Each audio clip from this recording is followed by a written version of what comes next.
Studies have shown that altruism, the act of giving away something desirable, even at a cost to oneself, can be found in babies as young as 19 months old. Altruism is one of the most distinct aspects of being human. It's the moral fabric of society. It's reaching out to help someone in need. In this time of our so-called political divide, where everybody is splitting into two very supposedly different factions of our one human family, it has become clear that people think that one side is acting in their self-interest and the other side is acting beyond it. There are always going to be different philosophies of looking and analyzing how the world works and coming up with the solutions that you think will work. But without conversation, without reasonable discussion, without some type of understanding of each other's point of view, we're never going to get anywhere. It would be really nice if people realized that the pro-America, pro-freedom, pro-personal responsibility, and economic prosperity people are the ones that are trying to protect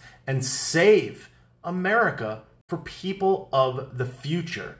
That is the real altruism that's happening right now. People fall in love with America because they realize how important it is. In the same way that a parent tells a child to stop running on a slippery pool deck, people that love America have the ability to identify a potential issue based on their experiences handling problems over the course of their lifetime. They understand that even though you may not fall or slip on the pool deck, the likelihood of it happening could be destructive. And thus I need to warn you about that potential accident that may be coming based on my experience. You're trusting that my experience will protect you in the future. In this situation, the parent's job is to lead. The parent's job is to be firm. The parent's job is to deal with the potential backlash as a result of you not wanting me to have fun on the pool deck and run around on the pool deck. They're willing to lead you through this potential problem to protect you in the future. Because a parent would do anything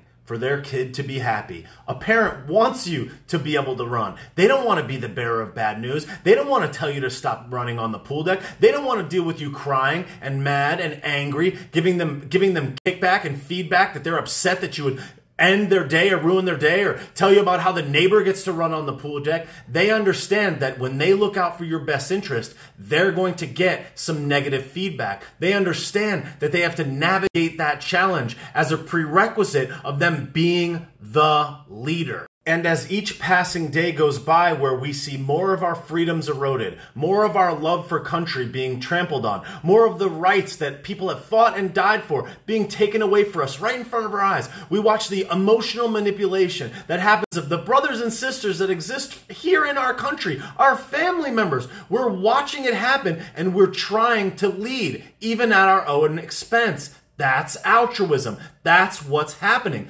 We're not trying to rain on your parade, but we understand that there's spiking the punch bowl, and that if you don't be careful, you might be drunk soon, and you have to drive home later, and that could hurt you, and it could hurt somebody else. We have the ability to identify the problem, and we are willing to step in front and lead while taking shots for it, because we understand the negative ramifications of inaction. Our world has always had an unquenchable thirst for people who lead, people with strength, people who stand up in the face of adversity and lead people into battle, because they understand that without them, there may be no one. There may be no leader. And with no leader, there is death. With inaction, there is loss. And with inaction, you can be controlled. The need for individual leaders at a macro scale is more necessary now, perhaps than at any other time in human history. In the past, the ability to shape the minds and thoughts of large quantities of people had to be done hand to hand. It had to be done through a very specific, very limited set of systems where individuals could lead only large groups of people over large periods of time.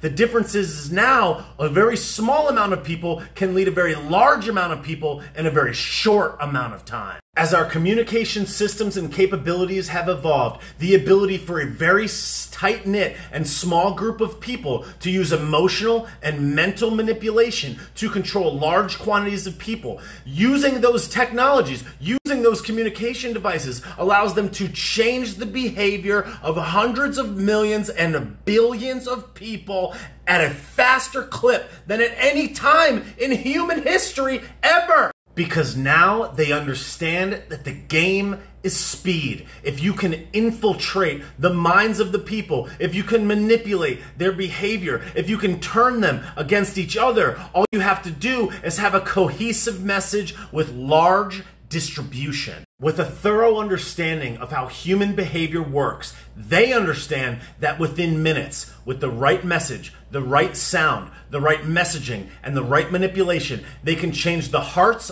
minds, and behaviors of billions of people overnight. And for this reason, and this reason alone, we are vulnerable. We are exposed. They have been testing different paths to see what they could convince people to do and how quickly they could convince them to do it. And once they set the stage where they know how you'll act, they know how you'll react, and they know how you'll behave instantly. They know how to measure it in real time. They know how to track the efficacy immediately. In times like these, the stage is set for mass manipulation at the click of a button. And this is why the need for individual leaders at a macro scale, people that think differently, talk differently, lead others, share with each other the truth, talk to each other, communicate, and fight for America, fight for freedom, fight for themselves, for their rights, and for the future of the humanity of the world. Now is that moment. Now is the time for individuals to lead, because without them, without a large mass of individual leaders, we will be destroyed, we will be defeated, and freedom will not be seen by any future society of the world. This challenge is not a destination, it's a journey. It's an everyday thing. It's a wake up, do it, defend it, fight for it, sleep, repeat, forever. This is that moment, and it will never stop. You have to pass along that message, that consistent and continued effort to maintain freedom and liberty for all is the greatest cause of our lives and any life to come in the future. That is what we're fighting for. That's what we believe in, and that is why we love America.